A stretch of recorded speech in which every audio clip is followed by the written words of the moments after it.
May the words of my mouth and the meditations of my heart be acceptable in your sight, O Lord, my strength and my Redeemer. Amen. Please be seated. So Rob said I could stand wherever I wanted to stand, and so I'm gonna. I don't know what that's going to end up looking like, but hey, it'll probably mean I'm wandering around up here. So I beg your indulgence. For those that don't know me, my name is Ann Brody, and I'm a priest here in the Episcopal Diocese of Rochester, and I serve as a very part-time priest in charge at St. John's in Sodus, New York, and this is one of my Sundays off. So here I am. I'm also the executive director of Crossroads of Caring, which is a program here in Rochester that St. Paul's has generously supported that provides spiritual care, education, and support to spiritual care providers. And normally when I say that, people go, what? What is that? Spiritual care education. I'm a teacher, so when I read the lesson today, I was a little chagrined. I thought, ooh, it's not safe to be a teacher, right? Because you can make many mistakes, and many of us do. But basically what I do is I teach chaplains. Chaplains that serve in hospitals and nursing facilities and hospice programs and congregations, in sometimes food programs, sometimes in homeless shelters. They go wherever they can to be listeners. And so as I also read these readings, I thought about how much of it was about listening and hearing. In Isaiah, it says, I make you a teacher to know how to sustain the weary with a word, to provide comfort. And the tool that God gives Isaiah is awakening of Isaiah's ear to listen as one who is taught. To provide comfort through listening. Interesting thought, right? I'm reminded of a quote by Maya Angelou. She said, I have learned that people will forget what you said. People will forget what you did. But people will never forget how you made them feel. Is that true? Have you experienced that in your own life? I know I have. Let me share two stories. One, I was a deputy at a general convention for the first time, and I was really excited about going.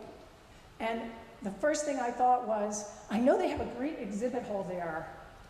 I know that probably shouldn't have been my first thought, but it was.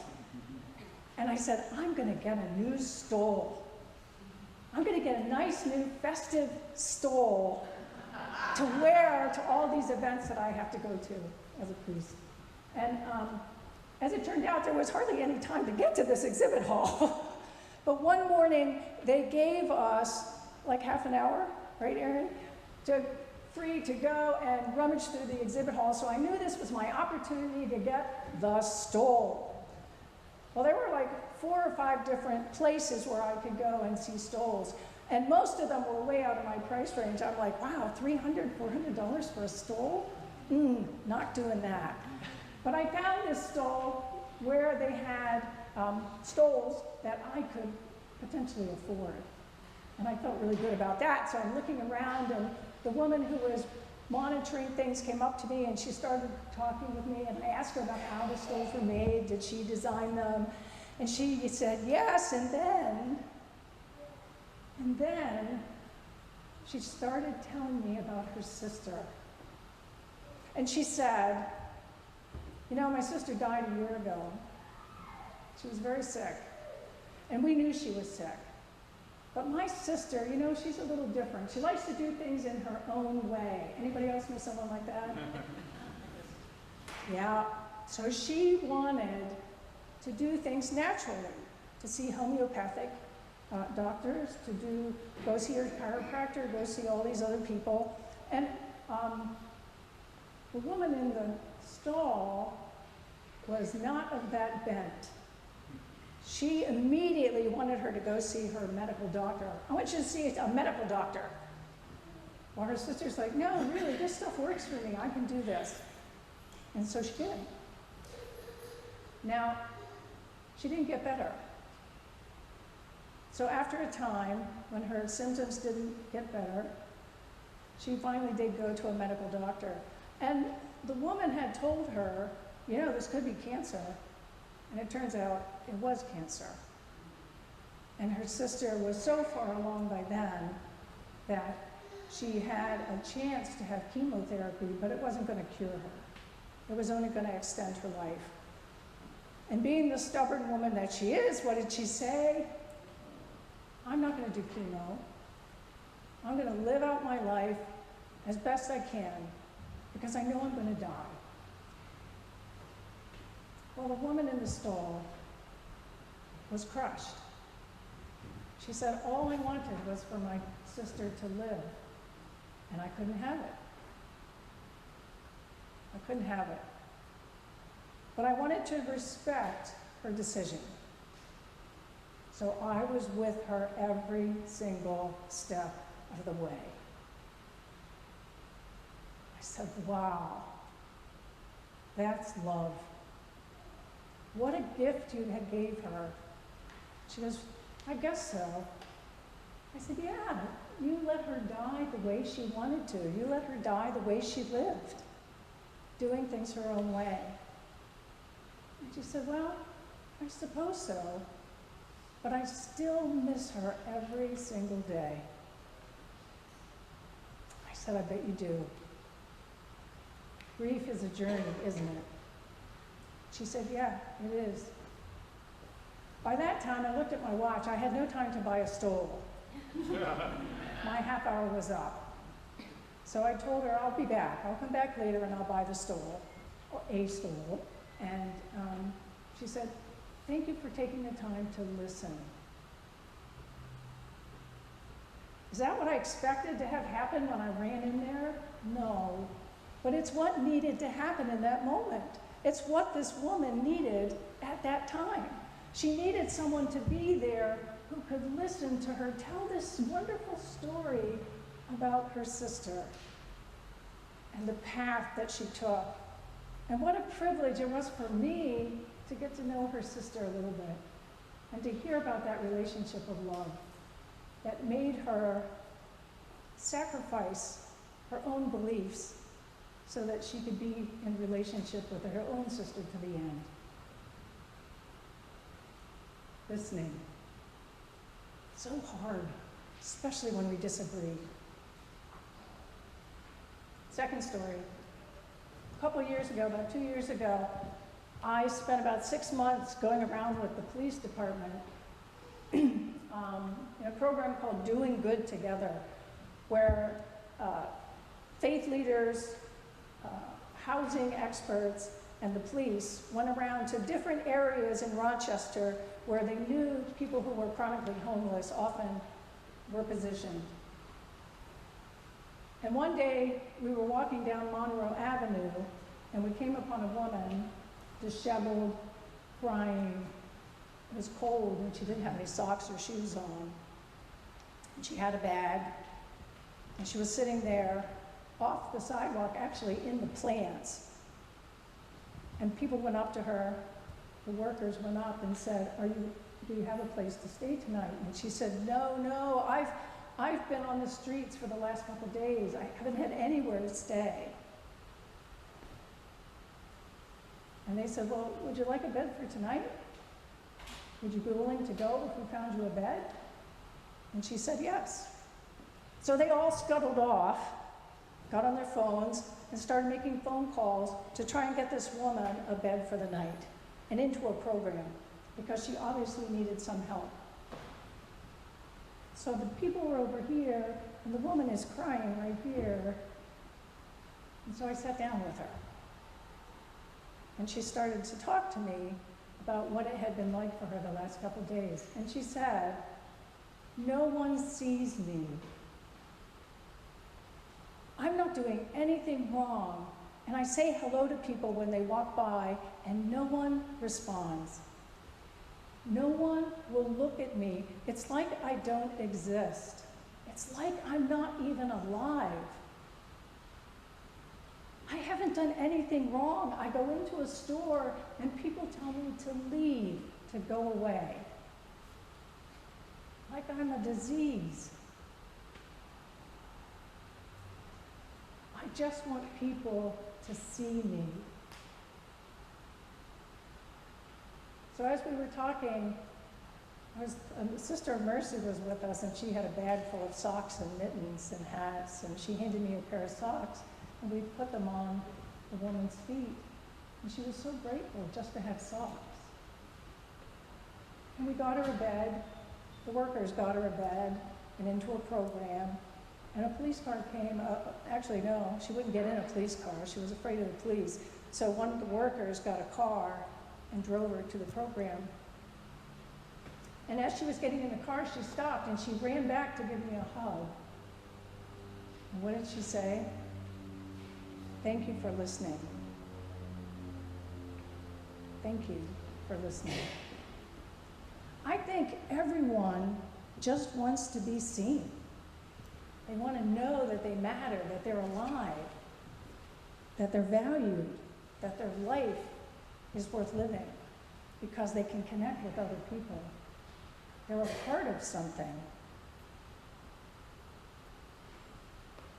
Just listening. It gets back to that first part in Isaiah. God awakens my ear to listen as those who are taught. And as we listen, we are taught. We are taught about the other person, who they are, what they value, what they believe, what they think about themselves, what they think about the world. And sometimes the way they think and feel are not very comfortable for us. When my students come to clinical pastoral education programs, usually the thing they're most worried about is, what am I going to say to somebody? How am I going to respond to somebody whose loved one is in the bed dying in the hospital? What am I going to say to the congregant who comes and tells me that their partner has just told them they want a divorce? What am I going to say to the person who comes and says to me, my son or my daughter has a degenerative disease and it's going to be a long haul? What can I say to comfort them? And usually I say, nothing. There's nothing anyone could say to me when I'm in the emergency room and I hear that my wife has died. There is nothing anyone can say that would comfort me. I would be distraught. And what I really need is someone who can be there in my agony. That is not easy for us, is it? We're so quick to say, oh, don't feel that way. Or, oh, don't be like that.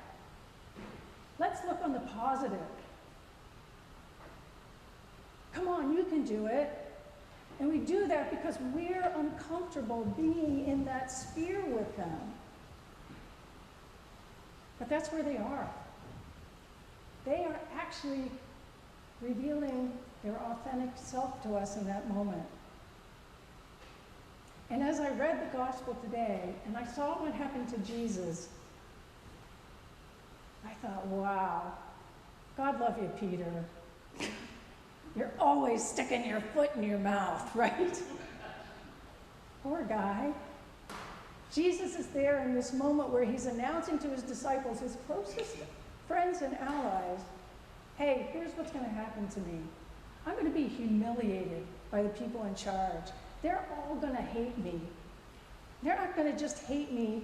They are going to crucify me. They're going to kill me. And then I'm going to rise. And who knows what that is, right? What does that mean? I'm going to rise from the dead. But that is not who Peter wanted Jesus to be. And so Peter couldn't hear that. Peter couldn't hear Jesus talking about this difficult journey he was going to have to take. So Peter takes him aside and says, hey, don't say that kind of stuff. That's not going to get us anywhere. Look, we're building a revolution here. If you want people to join on, you better change your story. Nobody wants to hear that you're going to be humiliated, tortured, and killed. And I don't know what the hell rising from the dead is. does Jesus respond? I think he responds in a very human way. Just the way I would if someone told me I wasn't who I was in that moment. If I was in that emergency room and someone said, "Don't be sad," what? I would be mad. And so Jesus rebukes Peter and says, "You're not seeing who I really am in this moment. You're not seeing that to be my authentic self, to actually follow the call that God has given me, these things are going to happen. I wish they didn't have to happen, but they're going to happen. I can see it. The writing's on the wall. This is who I am." How often does that happen in our own lives? People come to us with anger or sadness or grief, jealousy. Those are hard emotions to stand with and listen to. But when we do, something wonderful happens. We get to experience someone's full humanity, their full humanity, awesomely at its most intense, and it's a gift. If we can look at it as a gift and sacrifice a little of our own voice and our own desire to speak into the story, we may actually understand other people better. We gain a little perspective. It's not easy. In CPE, we call that learning from the living human document. The living human document. The person who is standing or sitting right before us. Everybody wants to be seen. That woman in the stall at General Convention, she wanted to be seen as a grieving sister, as someone who had really struggled with letting go of her own ideas and her own way forward so that she could love her sister into death. The woman on the sidewalk on Monroe, she wanted to be seen. She wanted to be recognized just as a human being, for people to recognize the dignity of her very self. And it occurs to me that the only way to make someone go away is actually to let them in, to be fully present with them. Because in being fully present with someone, we actually bring the presence of God to them. And that love is transforming. It's awesome. Respecting the dignity of every human being is one of the foundational promises we make in our baptismal covenant.